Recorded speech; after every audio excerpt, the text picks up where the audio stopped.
have now come to the last but one session. We still have, after the next half an hour, another round of performances at the back of the school as we did yesterday. So please do stay back, and please do remember that those of you who want to go and see the Home Museum tomorrow, please check in at the registration desk, and you will find instructions on how to reach the place in Lothkunta. It's a lovely place. I strongly recommend that those of you who have the time, please do go and check it out. As I was saying, for the last 2 years, it has been a tradition that we have Partha Mukhopadhyay, who anyway, even in normal times, looks a bit like Santa Claus, actually does show up here and does the valedictory. He asks very tough questions sometimes. He reflects. I'm sure he is going to say some very interesting things. I'm also requesting him to tell all of you about something that we were actually supposed to tell you in the inaugural, which is that a lot of these conversations which are happening now are also part of a collaborative research project that is going to shape up in the next 2 or 3 years across 4 institutions. That is Hyderabad Urban Lab, Center for Policy Research in Delhi, Indian Institute of Human Settlements partly in Delhi and in Bangalore, and Tata Institute of Social Science, Bombay. The project is called Tacit Urban Knowledge. The idea being that there are a lot of things that happen in the cities that actually do not get talked about, do not get articulated in any formal languages. So Partha will also speak a little bit about that. Partha? No, I mean, this is hard. This is hard because compared to the previous two incarnations, A, there are more people in the room, and B, they have been there for much longer, much more consistently over the last 2 days. Or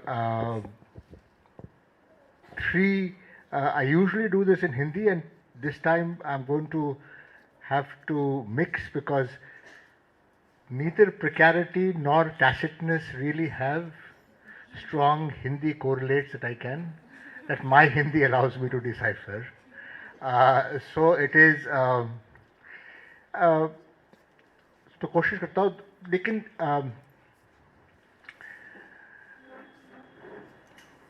जो पहले let me handle tacitness, which is simple and अनकही चीज़ है कुछ, और उसमें जिसने अभी जो अभी बात चल रही थी झुग्गियों की कि न बहुत पक्का मकान बनाना है और न ही कुछ कच्चा मकान बनाना है, तो वो किस हद तक पक्की रहे और किस हद तक कच्ची रहे वो एक टैसिट चीज़ है, वो एक टैसिट अंडरस्टैंडिंग है बिटवीन जो बना रहा है और जो जिनको दिखता है कि अगर उस हद तक बना हो, इसका मतलब जो उसमें रह रहा है उसके ऊपर कुछ रहम किया भी जा सकता है। अगर कुछ अच्छा पक्का मकान बना दे और हमें पैसे नहीं दिए तब तो उसे तोड़ना ही चाहिए, क्योंकि उनकी ऐसी कैसी हिम्मत हुई कि इतनी काम कर लिए और हमें नजराना भी नहीं दिए। तो but it is at that level of understanding जिस लेवल पे काफ़ी कुछ हमारे शहर की चीज़ें चलती है, and it is not just a tacit understanding that is between people, लेकिन ये सरकार के साथ भी काफ़ी सारे टैसिट अंडरस्टैंडिंग्स हैं। My favourite and my most the only example that we have done some serious, I have done some serious research on, is on auto rickshaws in Calcutta. कलकत्ते की ऑटो रिक्शा की जो system है काफ़ी interesting है। वो बस की तरह काम करती है, बस रूट्स हैं, पॉइंट टू पॉइंट है, लेकिन फ्रीक्वेंट है, एश्योर्ड सीटिंग है। एक रिक्शा में कुछ 4 लोग बैठते हैं, साउथ में नॉर्थ में जाएंगे, जैसे जैसे गरीब इलाके आते जाएंगे वैसे वैसे number of people in auto rickshaw वो बढ़ते रहते हैं। तो एकदम जो अमीर जगह है कलकत्ते के, वहाँ पे 4 बैठते हैं, पीछे 3 और आगे ड्राइवर के लेफ़्ट साइड पे 1। और जैसे आप नॉर्थ की तरफ बढ़ते हैं तो इनकम लेवल्स थोड़ी घटती रहती है, तो वहाँ से पहले 5 और फिर 6 लोग हो जाते हैं पर ऑटो रिक्शा, तो उससे वो जो पर सीट का फेयर है वो घट जाती है। तो ये जो शिप शुरू हुआ था तो काफ़ी इनफॉर्मल तरह से शुरू हुआ था, लेकिन अभी it's recognised by the police department and road transport department with a list of routes and कहाँ से कहाँ तक रूट है और फिर कितने ऑटो रिक्शा वहाँ पे चलने चाहिए, सब कुछ लिखा हुआ है। लेकिन असल में ये सब गैरकानूनी है। गैरकानूनी इसलिए है क्योंकि हमारे मोटर व्हीकल्स एक्ट के तहत सिर्फ 2 तरह के परमिट्स इशू होते हैं। एक कॉन्ट्रैक्ट परमिट बोलते हैं जिस पे बसें जिस पे टैक्सी वैक्सी चलती रहती है, और दूसरी जो कि पॉइंट टू पॉइंट आप भाड़ा करते हैं फिर वहाँ से कहीं जाती है, और दूसरी ये है कि जो कि रूट परमिट है, जो फिक्स रूट पे कोई ट्रांसपोर्ट अगर चलता हो तो ये अब वो रूट परमिट पे ऑटो रिक्शा जैसे व्हीकल्स अलाउड नहीं हैं according to our motor vehicle rules. तो अब करें क्या? So they have essentially run the auto rickshaws on a contract permit. It is suppose to go from point A to point B, बीच में कभी कभार रुक जाती है, उसे हम नज़रअंदाज कर देते हैं। That's largely because it is a very useful system for the city and the police recognizes, the authority recognizes it. अब कानूनी तरह पे अगर नहीं कर सकते हैं, कानून बदलने के लिए अभी पार्लियामेंट को जाना पड़ेगा, वैसे बदल रही है। There's a change in the Motor Vehicles Act that is currently in Parliament. It has gone to committee. अभी फिर से शायद आने वाली है, which will actually give states the right to design their own schemes. तो आने वाले सालों में शायद अगर कलकत्ता चाहे तो if it wants to formalize it, then it can do so. But इन पिछले 2 दिनों की कॉन्वर्सेशंस में मुझे ये प्रश्न आता है कि if it wants to formalize it, I think is a big if.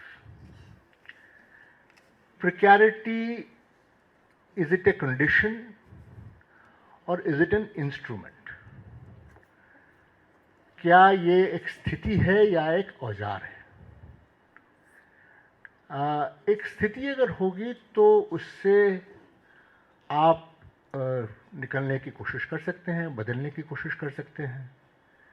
लेकिन अगर वो एक औजार है जिससे कोई आपको उस स्थिति में रखना चाहता है ताकि उससे औरों को फ़ायदा हो, तब वहाँ से निकलना थोड़ा और मुश्किल बन जाता। So the fundamental question therefore is, precarity जो आप देख रहे हैं, are there structural reasons for it to continue and for it to be in place? So one of the questions which I would have thought would have come up more often in the last 2 days, पिछले 2 दिनों में, कि प्रिकैरिटी से फ़ायदा किसको है? क्योंकि अगर औजार है और ये कोई उसे इस्तेमाल करने की कोशिश कर रहा है तो उससे किसी को तो फ़ायदा होना चाहिए। और बातों बातों में कुछ बात कही भी गई, कुछ बातें उठी भी, लेकिन इस पे कुछ ठोस चर्चा नहीं हुई कि प्रिकैरिटी से फ़ायदा किसको होती है। और उस पे शायद आप लोग अगर सोचें तो एक बात आगे कुछ बढ़ सकती है। दूसरी जो चीज़ है स्थिति की, एंड एक तरह की प्रिकैरिटी जो आ रही है सामने, वो मुझे यहाँ पे आने के बाद ही थोड़ा महसूस हुआ अच्छी तरह से कि it's a precarity of identity of an ascriptive identity. So, and in some senses, things that mentioned, this precarity is, there's a lot of relationship of issues that came up with gender. and gender of all forms. I mean, we're not just looking at binaries as far as gender is concerned, and so I'll come to the response later. There is one. There is precarities with respect to religion. There was a brief reference to issues about the same problems of housing with Muslims that you picked up, or with vegetarians, or with single women, or with young boys. Will also come with people from the Northeast. And then one of the most statement that was sort of, I understand in which the context in which the statement was made, but I think the statement which sort of conflicted most with my preconceptions, जो मैं अब तक सोचता रहा और उससे जो सबसे ज़्यादा फ़र्क मुझे लगा वो ये था कि किसी ने ये जो यूनिवर्सिटीज़ पे डिस्कशन हुए थे, किसी ने कहा कि universities are a war field, और मेरे लिए I've grown up thinking of universities and students as safe, if not nurturing spaces, definitely safe spaces. And to see it, spaces of conflict, sure. I mean, spaces of conflict, and in some senses there was a hint that the Warfield was a reference to spaces of conflict, कि वहाँ पे द्वंद होगी, वहाँ पे विवाद होगी, उस हिसाब से. लेकिन वॉरफेयर सिर्फ द्वंद और विवाद की नहीं, क्योंकि जो वार्तालाप यहाँ हो रही थी उस कॉन्टेक्स्ट में द्वंद, विवाद और काफ़ी जोखिम का भी सवाल उठा कि सिर्फ तो the issue then comes about कि ideally these are spaces of, cities also are spaces of innovation, and universities are spaces of innovation, of learning. What you want in both these spaces is for new thoughts to come out. As economists, we think of cities as engines of growth, not because you can build bright, shiny skyscrapers, but this is where exactly things like these happen. Different people meet, they engage with each other, new ideas come out, कुछ और काम बढ़ती है. This is the basis for private enterprise and market dynamics. So सारा कुछ वो सब, all those bad things happen because people get together. Now the issue is कि if instead of that you see both universities and cities as spaces of conformity and control, जहाँ पे सब एक लिबास पहने, एक ही तरह से बोलें, सुबह असेंबली में आएँ, लाइन में खड़े रहें, एक जगह से चलें, हर चीज़ प्रेडिक्टेबल हो, हर चीज़ नोन हो, तब वहाँ पे नई सोच आना बहुत मुश्किल हो जाता है. तो फिर अगर यूनिवर्सिटी और सिटी उस तरह के हों तो उनका, जैसे कि काशी ने कहा, ना होना और होना बराबर है, क्योंकि उनका जो कारण है होने का, वो कारण यही है कि नए सोच वो लाएं, नई चीज़ वहाँ पे आविष्कार हो. जैसे कि गौहर साहब कह रहे थे जब वो साइंस की बात कर रहे थे कि काफ़ी सारे उल्टी सीधी बात तो होंगी, लोग सोचेंगे कि नए नए थ्योरीज आए हैं तो काफ़ी गलतियां होंगी वहाँ पे, लेकिन वो जगह ही ऐसी है जहाँ पे आप जो रिसीव्ड विजडम है, and that is the difference between theology and science, कि उसको आप चैलेंज करें, और उसको अगर वो चैलेंज वो चीज़ को वॉर जोन में बदल देता है, और वो चैलेंज में जोखिम होना ज़रूरी है, क्योंकि the real life outside is full of peril, and therefore I can see the metaphor of a war zone as a training ground for real life.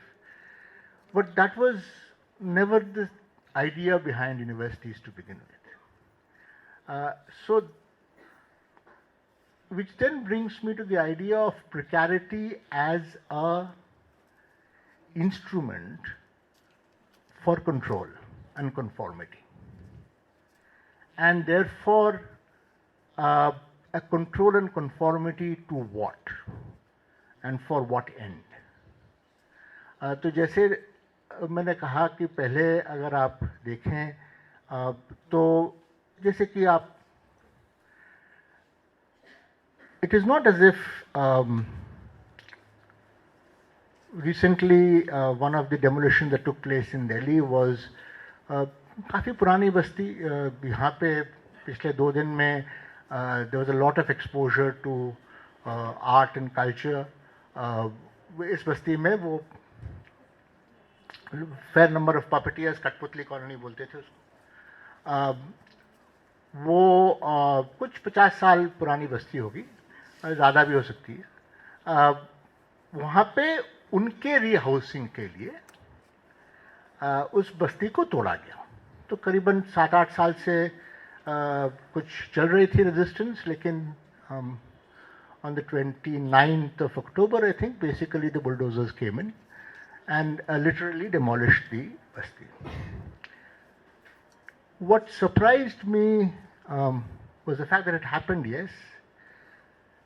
And when I came here, the other conception or realization that I've come in with is कि उस bulldozer के सामने शायद कुछ चंद 50 लोग थे. एक कहीं सीपीआई से कोई पार्टी के कोई थे, बाकी कहीं ना आम आदमी पार्टी, ना कांग्रेस पार्टी, ना कोई और पार्टी, न सीपीएम और न ही लोग. ये जो मोबिलाइजेशन की एक ज़माना हुआ करता था, largely a left technology which was appropriated by various people, लेकिन आज वो मोबिलाइजेशन मुझे होता हुआ दिखता नहीं है. I think yesterday when Nari was singing, one of the words that came out was khudgarzi. And I think most of us in that sense are often, and this is also a question that sort of came up in the dialogue on gender and the broader political environment. The struggles have become much more narrowly defined, which can also be a use of the instrument of precarity. अगर मैं आपको इस precarious condition पे रखूं, then my sole intent and engagement is to sustain that position. इस जगह पे मैं अपने आप को रख पाऊं, ये मेरे लिए बहुत important हो जाता है. और लोगों के साथ मिलके इसका विरोध करना मेरे लिए मुश्किल पड़ जाता है. तो दिख रही है, the benefits of the city are very visible. I also mentioned the idea कि वहाँ पे काफ़ी कुछ बना लिए है, घर बना लिया है, बच्चे लोग अच्छे स्कूल में जाते हैं, lots of benefits of the city, but all those benefits can be taken away at the whim of some official, some politician, or somebody out there. And in that condition, how much are you willing to risk? Ramaswamy spoke earlier about people not bothering about the issue of risk. वो ज़माना और ये ज़माने में फ़र्क है कि नहीं है? And in some senses, I think the difference between then and now, and I'll finish because I'd rather go on to the next performance, is at that time, I think the level of livelihood and the human condition, which we are calling precarious today, वो जो स्थिति है वो ज़्यादा लोगों के साथ वो स्थिति थी, and there was strength in those numbers. There were a large number of people who were in those conditions, and there was less fear therefore that you will fall to some level. Aj what has happened is people, I think there have been a lot of people who have come up and are relatively, in terms of material well-being, relatively well off, but still very precarious. In Katputli colony, one of the stories I heard after the demolition was कि जहाँ पे उन लोग कुछ अभी shelter लिए थे, वहाँ ऊबर कैब नहीं पहुँच पाया क्योंकि वो जगह लोग जानते नहीं थे, तो उस आदमी का कोई दुबई का कॉन्ट्रैक्ट था कठपुतली करने का, वो कॉन्ट्रैक्ट मिस हो गया. You would not think of somebody living in a slum or a jhuggi or an informal settlement as making their living from doing gigs or giving performances in Dubai.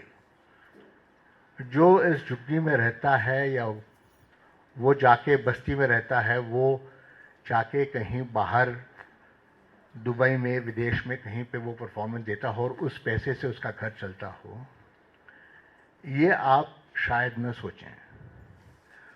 But अगर वो हालात में वो पहुंच गया है, तब उसका चला जाना is now a much bigger risk than what it was in Ramaswamy's time. And it is that fear of loss. So you have a higher level of living, but you have the same level of precarity. And it is therefore that fear of loss from that place that prevents collective mobilization. हर को अपनी पड़ी है बचाने के लिए. But the question I think that Gohar साहब raised is interesting, कि अकेले हम लोग बचा पाएंगे क्या?